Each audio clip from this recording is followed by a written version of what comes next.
Le développement personnel, énergétique et spirituel. Pourquoi et comment peut-il me sauver la vie? Bonjour, bonjour tout le monde.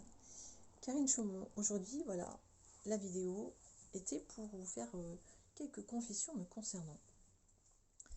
Concernant moi et le développement personnel, énergétique et spirituel, même celui avec les neurosciences, pourquoi et comment je m'y suis mis et à quoi ça m'a servi. Et pourquoi aujourd'hui, bien sûr, je le transmets. Et pourquoi j'interviens, comme beaucoup de personnes, à accompagner mon prochain. Voilà, donc ça fait donc 30 ans de développement personnel, j'ai 50 ans. Et donc cette vidéo était importante pour marquer le coup, pour marquer le tournant de vie, bien sûr. En partageant en fait un aspect, une période de ma vie qui n'a pas été très rose, pas du tout. Et ce depuis ma naissance, voilà. Ou depuis bébé, petite fille, enfant, ado, jeune adulte. J'ai vécu plusieurs événements qui auraient pu m'amener à ne plus être là en train de vous parler. Puisque tout ce que j'ai vécu m'ont amené à prendre conscience de beaucoup de choses et à me sauver la vie. Et me sauver la vie par le développement personnel. Puisque les événements vécus m'ont amené donc à avoir un profil de dépendance, alors dépendance affective bien sûr, mais qui s'est traduit bien sûr par la boulimie, l'anorexie nerveuse, c'est-à-dire on mange au vomi automatiquement. Après j'ai frôlé l'alcoolisme, le cannabis. Voilà, vous voyez les produits qui vous permettent de fuir, de se réfugier dans un autre espace, un autre aspect de nous-mêmes, peut-être virtuel ou artificiel, mais il est là cet aspect-là et on cherche à fuir en fait. Ce n'est que le cerveau qui cherche à fuir un état pour aller dans un autre. Jusqu'au jour voilà, où il y a eu la fois de trop et j'ai donc vécu les premières rapus suicidaires. La vie a continué, puisque j'ai pas dû partir, il a fallu que je revienne. Non, non, non. Là-haut, ils ont dit non, non, mais toi, tu reviens sur Terre, tu as quelque chose à faire, tu apprends la leçon et tu y vas. Donc là, il a fallu intensifier le travail personnel. Et puis après, t'es arrivé le deuxième crise d'ego, l'ego qui ne veut pas comprendre, qui ne veut pas apprendre, qui ne veut pas passer le cap. Donc ça se... Voilà, plus la biochimie, plus les hormones, plus les émotions, plus les événements de la vie. Paf, deuxième crise d'ego, deuxième tentative. Et toujours, comme j'étais déjà dans l'énergétique et le spirituel, mais je pratiquais beaucoup, j'étais au troisième niveau Reiki et tout, je pratiquais le bouddhisme, j'étais à fond et tout. Et ben non, la lumière là-haut m'a ramené sur Terre. Elle dit non, non, non, non, non, non, tu vas apprendre ta leçon et tu vas continuer ton chemin. Et là donc, bien sûr, la vie fait qu'elle vous met des personnes sur votre chemin qui vont expliquer la crise de l'ego et pourquoi on a tendance voilà, à vouloir fuir. Si ce n'est pas par un produit, par une attitude, par une addiction, par une dépendance, ça va être par un rapus suicidaire. Et si on revient, c'est parce qu'il y a quelque chose à apprendre. Donc du coup, là j'ai appris que c'était qu'une crise d'ego. Donc j'ai relativisé et puis on m'a dit tu peux pas partir parce que tu as des choses à faire et tant que tu l'auras pas fait, tu reviendras sur Terre. Et donc la troisième crise a été que je me suis dit, bon, je peux pas partir, parce qu'ils vont me ramener. J'ai attiré deux personnes qui fumaient le cannabis au bord d'une piscine et qui m'ont poussé dans la piscine.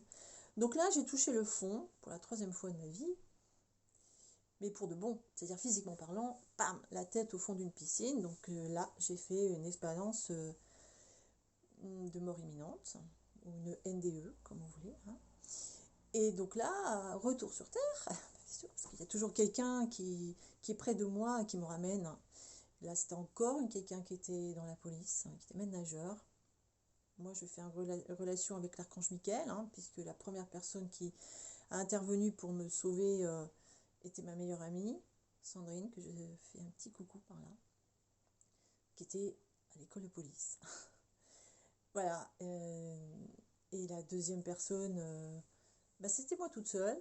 Et la troisième, c'était donc un maître nageur qui m'a sauvée de la piscine. Donc du coup, rebelote, retravail personnel, intensifié, reapprentissage de nouveaux outils, etc., etc. Et là, c'était la dernière fois, parce que je me suis rendu compte que tu veuilles partir consciemment ou par procuration, comme je dis, quand tu dois pas partir, tu dois pas partir, tu reviens sur Terre et tu apprends la leçon. Et donc, je me suis dit, ben, je vais apprendre la leçon, hein, parce que de toute façon, que veux-tu que j'y fasse? Il n'y a pas moyen, donc on va rester. Et donc, du coup, ben voilà, j'ai enclenché le développement personnel, énergétique et spirituel. J'ai appris des outils. J'ai décidé d'accepter aussi certaines capacités que je refoulais, comme la médiumnité, euh, la canalisation, channeling, les soins énergétiques, transmission d'énergie, transmettre les messages, la communication avec les défunts, passeuse d'âme. Et puis, ben, la passeuse d'âme, ça commence des bébés qui descendent du ciel jusqu'à ceux qui naissent. Voilà.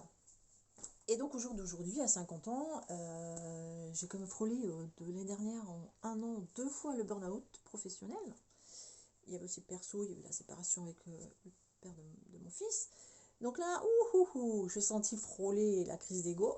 Mais comme j'étais consciente et j'avais déjà acquis plein d'outils pendant toutes ces années-là, je dis waouh, il faut aller vraiment voir ce qui se passe dans mon cerveau. Et sont arrivées les neurosciences. Donc là, 2 ans, là ça fait 2 ans que je suis à fond.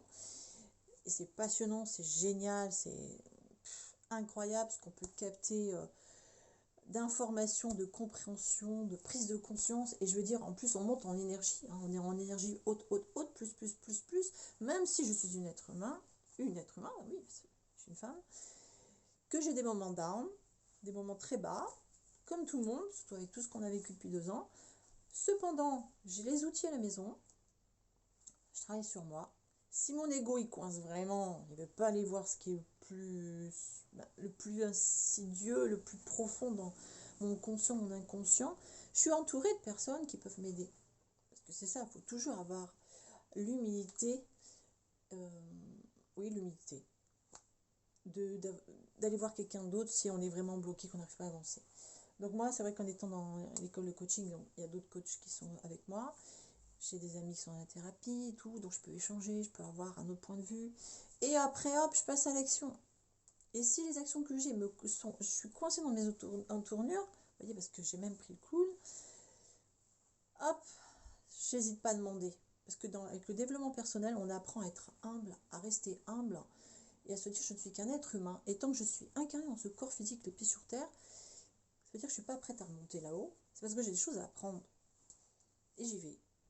Et puis en plus, le développement personnel, ça vous formate, ça vous réinitie le cerveau, le corps, ça vous permet de ne plus vous mentir à vous-même, de ne plus vous pourrir la vie, dans tous les sens du terme. Hein. Je vous parle par les pensées, les émotions, les relations toxiques, mais aussi parce que vous allez boire et manger, fumer, ingérer, prendre comme médicaments. Tout change en fait. Tout change, ça se fait petit à petit. Des fois, c'est assez brutal, tout dépend des expériences que nous choisissons de vivre. Mais après, comme nous sommes avertis, nous sommes formés, nous sommes réinformés, nous sommes formatés, réinitialisés, déprogrammés, reprogrammés. On réajuste à chaque fois nos actions, nos pensées, on change nos habitudes, on change nos croyances, on en remet des nouvelles. Et donc du coup, comme tout est énergie et vibration, on va modeler notre vie petit à petit à ce que nous choisissons de vivre, à ce que nous aspirons. Alors c'est un travail en douceur. Des fois la vie fait que, alors je dis la vie, mais ça peut être, pour ceux qui sont dans l'énergétique, ça peut être le spirituel, l'univers, les forces supérieures, enfin chacun est libre. Mais bon, il y a toujours un effet boomerang. Donc là on choisit à chaque fois, on est conscient, c'est oh là, si je fais ça, il va se passer ça. Même si c'est pas vraiment comme je l'imagine, mais la tendance va être que je risque ça. Donc qu'est-ce que je fais au jour d'aujourd'hui? Donc développement personnel aussi, ça active votre libre arbitre, prise de recul, le choix, la liberté d'être, de sentir, et la responsabilité de nos vies. Et ça, c'est pas rien, parce qu'on arrête d'être dans le triangle de Karpman, comme on dit. Victime, bourreau, victime, bourreau, victime, bourreau, sauveur, sauveur, victime, bourreau. Et on tourne, et on tourne, et on tourne. Parce que même être dans le développement personnel, accompagner son prochain en restant dans la position du sauveur, c'est pas bon du tout. Donc voilà, tout développement personnel, de bien-être, de mieux-être, ça amène à être qui nous sommes vraiment et à nous sauver la vie, au sens large comme au sens figuré. D'accord? Voilà ce que j'avais à dire aujourd'hui et je tenais à le dire depuis un moment.